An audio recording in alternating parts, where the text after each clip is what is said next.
Welcome to Family Christmas Treasures, edited by Kacey Barron.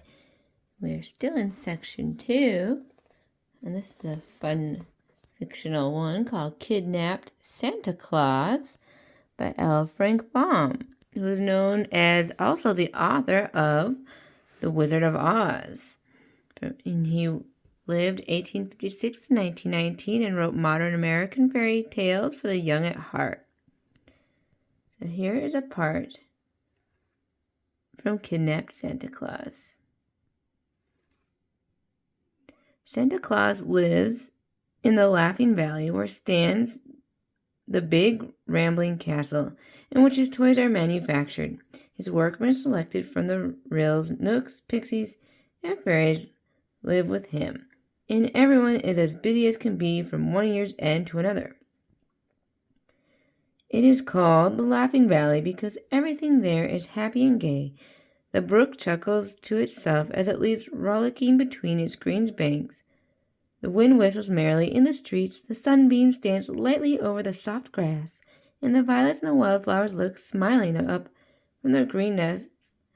To laugh, one needs to be happy. To be happy, one needs to be content. And throughout the Laughing Valley of Santa Claus, contentment reigns supreme. On one side is the mighty forest of Burzee. At the other side stands a huge mountain that contains the caves of the Daemons, and between them the valley lies smiling and peaceful. One would think that our good old Santa Claus, who devotes his days to making children happy, would have no enemies on all the earth. And as a matter of fact, for a long period of time he encountered nothing but love wherever he might go. But the Daemons who live in the mountain caves grew to hate Santa Claus very much, and all for the simple reason that he had made children happy.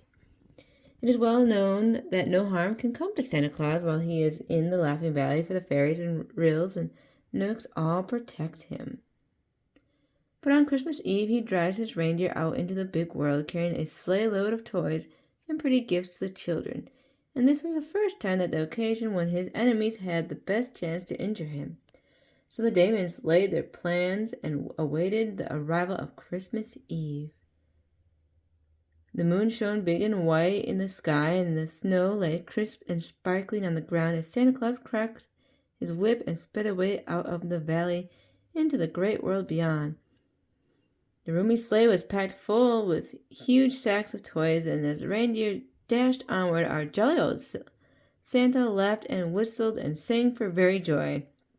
For in all his merry life, this was the one day in the year when he was the happiest, the day he lovingly bestowed the treasures of his workshop upon the little children. It would be a busy night for him, he well knew, and he whistled and shouted and cracked his whip again. He reviewed in mind all the towns and cities and farmhouses where he was expected, and figured that he had just enough presents to go around and make every child happy. The reindeer knew exactly what was expected of them, and dashed along so swiftly that their feet scarcely seemed to touch the snow-covered ground. Suddenly a strange thing happened. A rope shot through the moonlight, and a big noose that was in the end of it settled over the arms and body of Santa Claus and drew tight. Before he could resist or even cry out, he was jerked from the seat of the sleigh and tumbled head foremost into a snowbank, while the reindeer rushed onward with a load of toys and carried it quickly out of sight and sound. Such a surprising experience confused old Santa for a moment, and when he collected his senses, he found that the wicked Daemons had pulled him from the snowdrift and bound him tightly with many coils of stout rope. And then they carried the kidnapped Santa Claus away to the mountain, where they thrust the prisoner into a secret cave and chained him to a rocky wall so that he could not escape. "Ha ha!" laughed the Daemons, rubbing their hands together with cruel glee. "What will the children do now? They will cry and scold and storm when they find there are no toys in their stockings and no gifts on their Christmas trees. And what a lot of punishment they will receive from their parents, and how they will flock to our caves of selfishness and envy and hatred and malice.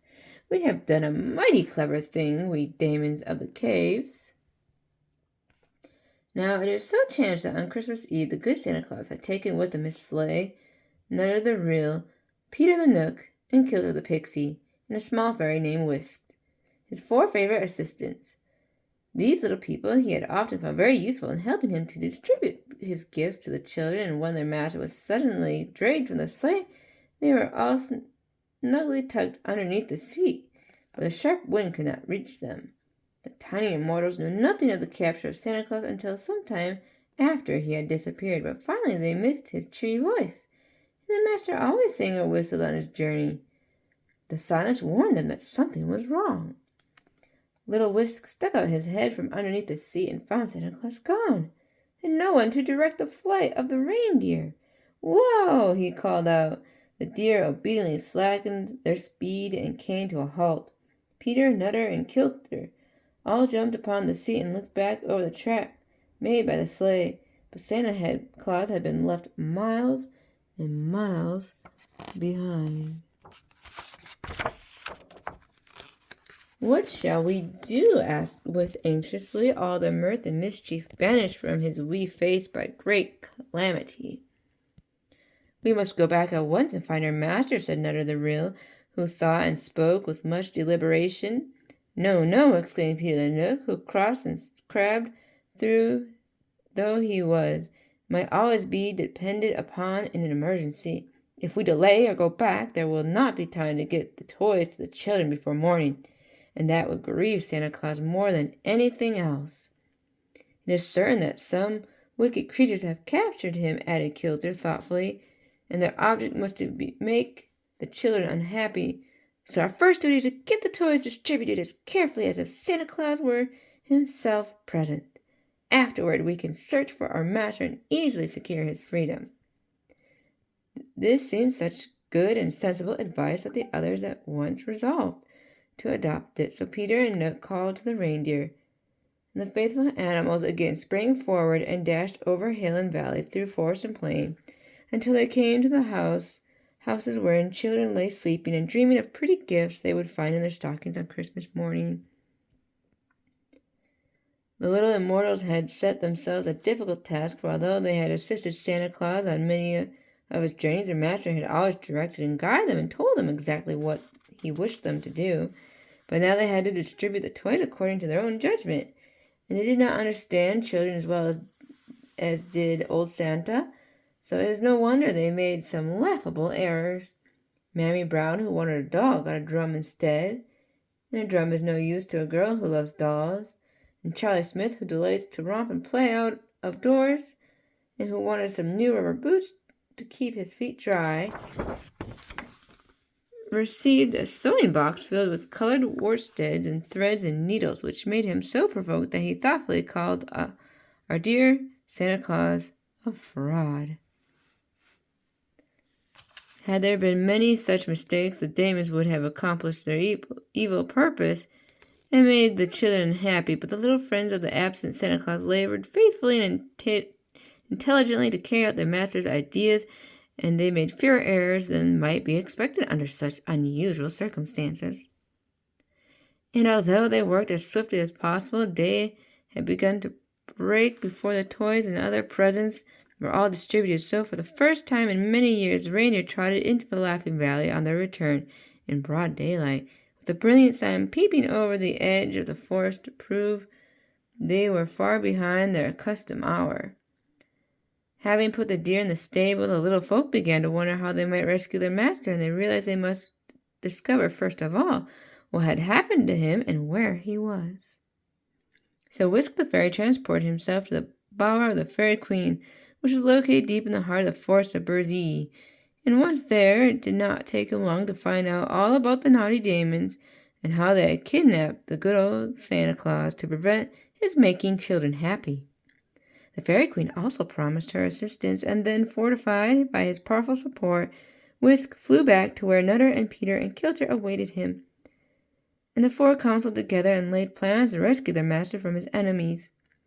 It is possible that Santa Claus was not as merry as usual during the night that succeeded his capture, for although he had faith in the judgment of his little friends, he could not avoid a certain amount of worried and anxious look would creep at times into his kind old eyes as he thought of the disappointment that might await his dear little children.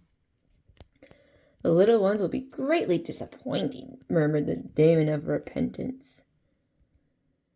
The fellow at once busied himself untying the knots that bound Santa Claus and unlocking the chains that fastened him to the wall. Then he led the way through a long tunnel until they both emerged in the cave of repentance. I hope you will forgive me, said the daemon pleadingly. I am not really a bad person, you know, and I believe I accomplish a great deal of good in the world. With this, he opened the back door and let in a flood of sunshine, and Santa Claus sniffed the fresh air gratefully. I bear no malice, said he to the daemon in a gentle voice, and I am sure the world would be a dreary place without you, so good morning, and a Merry Christmas to you. With these words, he stepped out to greet the bright morning, and a moment later he was trudging along, whistling softly to himself, on his way to his home in the Laughing Valley. Marching over the snow toward the mountain was a vast army made up of the most curious creatures imaginable. There were numberless nooks in the forest, as rough and crooked in appearance as the gnarled branches of the tree they ministered to, and there were dainty rills from the fields, each one bearing the emblem of the flower or plant it guarded. Behind these were many ranks of pixies, gnomes, and nymphs, and in the rear 1,000 beautiful fairies floating along, all in gorgeous array. This wonderful army was led by Whisk, Peter, Nutter, and Kilter, who had assembled it to rescue Santa Claus from captivity and to punish the daemons. But lo! Coming to meet his loyal friends appeared the imposing form of Santa Claus, his white beard floating in the breeze and his bright eyes sparkling with pleasure at this proof of the love and veneration he had inspired in the hearts of the most powerful creatures in existence. And while they clustered around him and danced with glee at his safe return, he gave them their earnest thanks for their support. Whisk had already rendered himself invisible and flown through the big world to see how the children were getting along on this bright Christmas morning. And by the time he returned, Peter had finished telling Santa Claus of how they had distributed the toys. We really did very well, cried the fairy in a pleased voice, for I found little unhappiness among the children this morning. Still, you must not get captured again, my dear master, for we might not be so fortunate another time carrying out your ideas. He then related the mistakes that had been made, and which he had not discovered until his tour of inspection, and Santa Claus at once sent him with rubber boots for Charlie Smith and a doll for Mammy Brown, so that even those two disappointed ones became happy. As for the wicked daemons of the caves, they were filled with anger and chagrin when they found out that their clever capture of Santa Claus had come to naught. Indeed, no one on that Christmas day appeared to be at all selfish or envious or hateful, and realizing that while the children's saint had so many powerful friends, it was folly to oppose him. The daemons never again attempted to interfere with his journeys on Christmas Eve.